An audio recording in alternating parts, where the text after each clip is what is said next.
You're listening to Civic Media. You can tune into any of our live shows on any radio station across the state with the Civic Media app. Find us in your phone's app store and listen anytime, anywhere. This is your WLCX Daily News Roundup for the Eagle 1490 AM in La Crosse.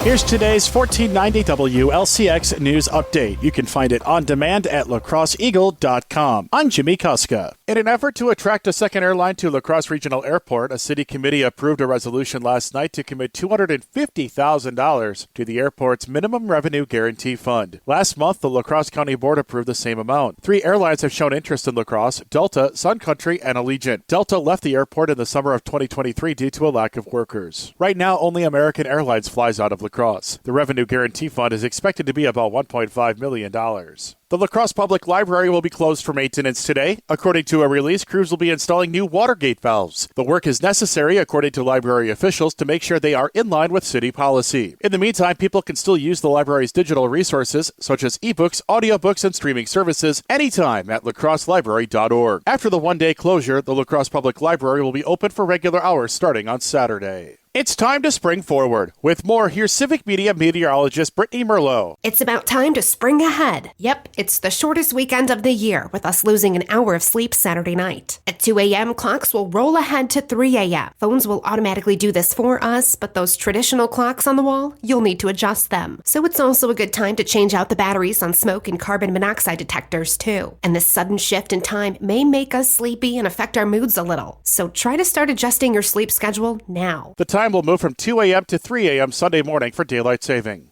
It's tax season, which means it's tax scammer season. With more, here's Civic Media's Melissa Kay. We're in the middle of tax season and scammers are active. They're impersonating the IRS to steal your money and personal information. Scammers may call or text you claiming you owe taxes and demand immediate payment. Remember, the IRS will never call to demand payment without first mailing a bill. They won't threaten to arrest, deport, or revoke your driver's license. The IRS will not demand payment in the form of a gift card or wire transfer, and they won't ask for credit or debit card details over the phone. If you receive a text or email like this, delete it and do not click on any links. If you receive a suspicious call, hang up and report the call to the IRS. Scammers impersonating the IRS will attempt to steal personal information and money. If you're the victim of a scam, you can call the Bureau of Consumer Protection at 800-422-7128. There's been another death at an embattled Wisconsin prison. With more, here's Civic Media's Lisa Hale. Another inmate has died at Waupun Correctional Institution. 23-year-old Damian Evans died Tuesday. This is the 7th death at the prison in 2 years. Less than a year ago, former Warden Randall Hepp was charged with misconduct, and 8 of his staff were charged with felony inmate abuse. Governor Tony Evers has proposed reforms to the state's prison system, including Waupun, as part of a $500 million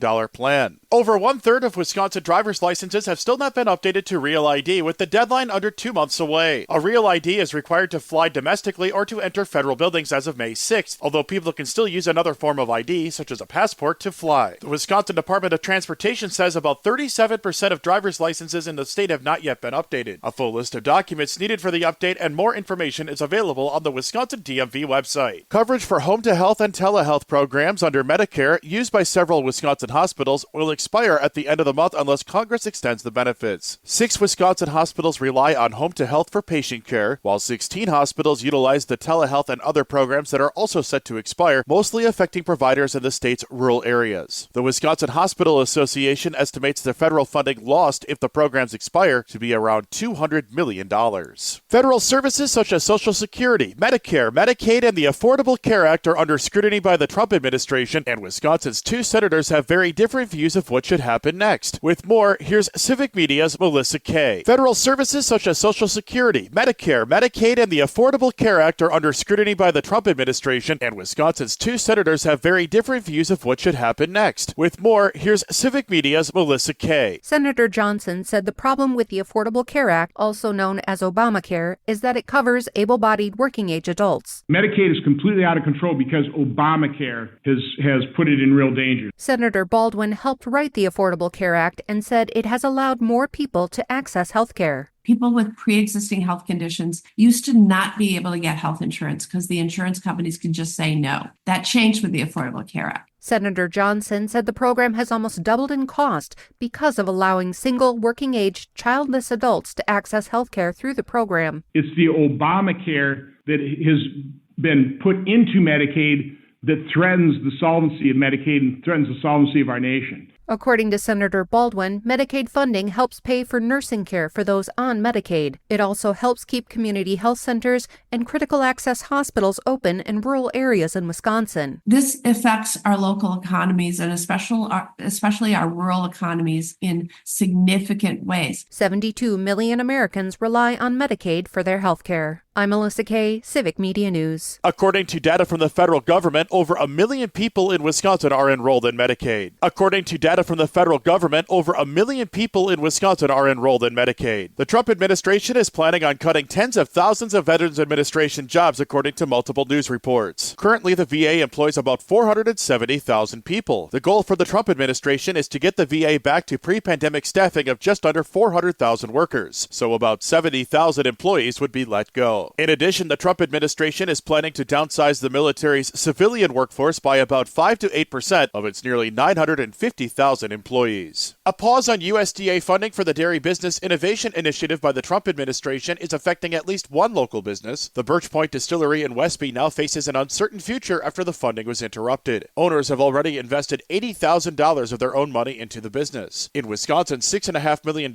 is being withheld for 88 dairy businesses. All told, the funding affects over 400 businesses nationwide to the tune of $30 million, which was already approved by Congress. Wisconsin's two biggest trade partners are now subject to President Donald Trump's tariffs. With more, here's Civic Media's Joanne Krulotz. Wisconsin Governor Tony Evers blames Republicans in Congress for not opposing the Trump administration on tariffs. If Congress thought through this for 2 minutes, they'd understand how bad tariffs are. The Democratic governor summed up his feelings on the situation in Washington. It sucks. It's bad. It's no good.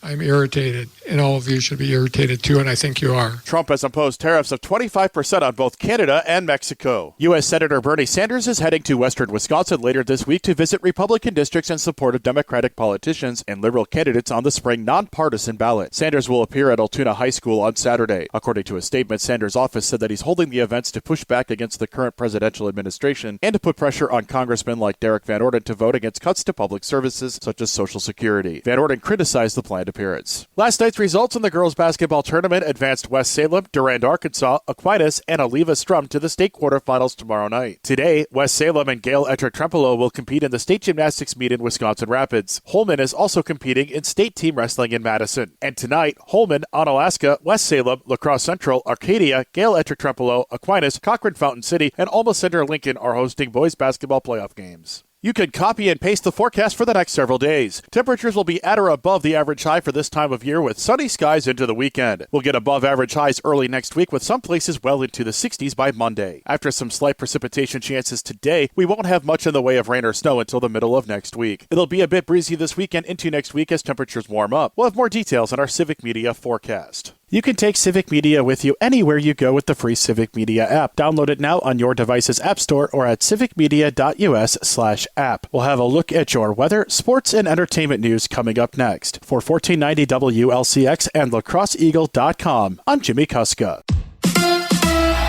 A busy weekend in college basketball. Hi, I'm Mike Clemens with sports. Big game tomorrow for Marquette. The Golden Eagles host number 6 ranked St. John's at Fiserv Forum. It's senior day for Marquette. Tip-off time at Fiserv Forum, 11 a.m. In Madison, the Badgers will host Penn State at noon tomorrow at the Kohl Center. The Milwaukee Panthers season came to an end last night at the Klotchie Center after losing to Oakland, 72-64. Milwaukee just 3 for 12 at the foul line. In women's hockey, the number 1 ranked Badgers women's team are in Minnesota today to take on the Bulldogs in Duluth. It's the first round of the WCHA Final Face-Off Tournament. NFL Mason Crosby officially retiring today after 16 years as the team's kicker. I was drafted by the Packers. I got to win a Super Bowl in Green Bay, in Titletown. Like, one of the coolest things that has ever happened in my life is to be able to wear that Super Bowl ring, and nobody can ever take that away from us. That's the Packers' Mason Crosby. With sports, I'm Mike Clemens.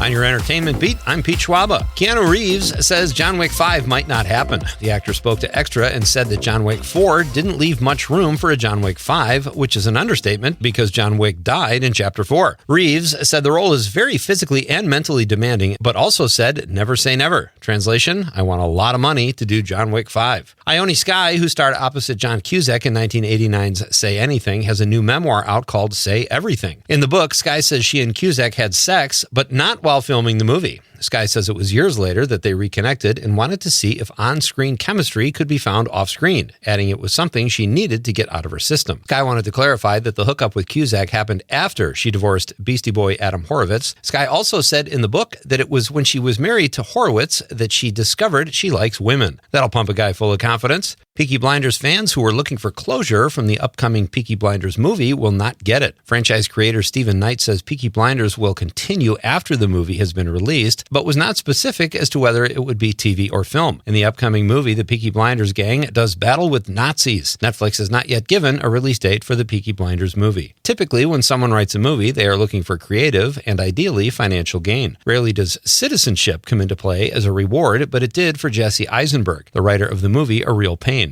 The Polish government granted Jesse citizenship for writing the film set in Poland, for which he was nominated for an Academy Award for Best Screenplay. Nice to have a place to weekend. The TV FBI is being canceled. The real-life FBI, well, that remains to be seen. But for creator Dick Wolf's FBI franchise, the news is not good. FBI Most Wanted and FBI International have both been kiboshed by CBS. Both shows are spin-offs of Wolf's FBI and often won their time slots, which doesn't make a whole lot of sense, so my only guess is that Dylan McDermott's acting is so cringe in FBI Most Wanted that they canceled both shows. Sticking with the world of espionage, despite what was supposed to be a highly anticipated second season, Netflix has announced it is canceling The Recruit after just 2 seasons. Variety reports the show drew just 5.9 million viewers in the first 4 days of the season 2 release. The news was confirmed when actor Colton Dunn, who plays operative Lester Kitchens, spilled the beans on social media, then also asked for work. For more showbiz fun, tune in to Nightlight with me, Pete Schwaba, weeknights from 6 to 8 p.m. on the Civic Media Radio Network.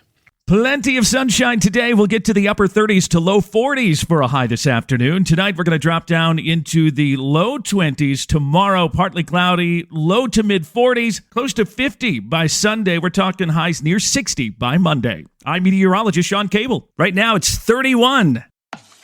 That's your WLCX Daily News Roundup from Civic Media. Subscribe to this podcast on Spotify, Apple, or wherever you find your podcasts. Find more news at lacrosseeagle.com. The national news cycle never stops, but it can be hard to find news about your local community. Civic Media is dedicated to providing quality local and state news coverage across Wisconsin. With the Civic Media app, you can get notifications about local stories that matter to you and your community. Find the free Civic Media app in your phone's app store and choose notifications from the menu to tell us what kind of news you want to hear about.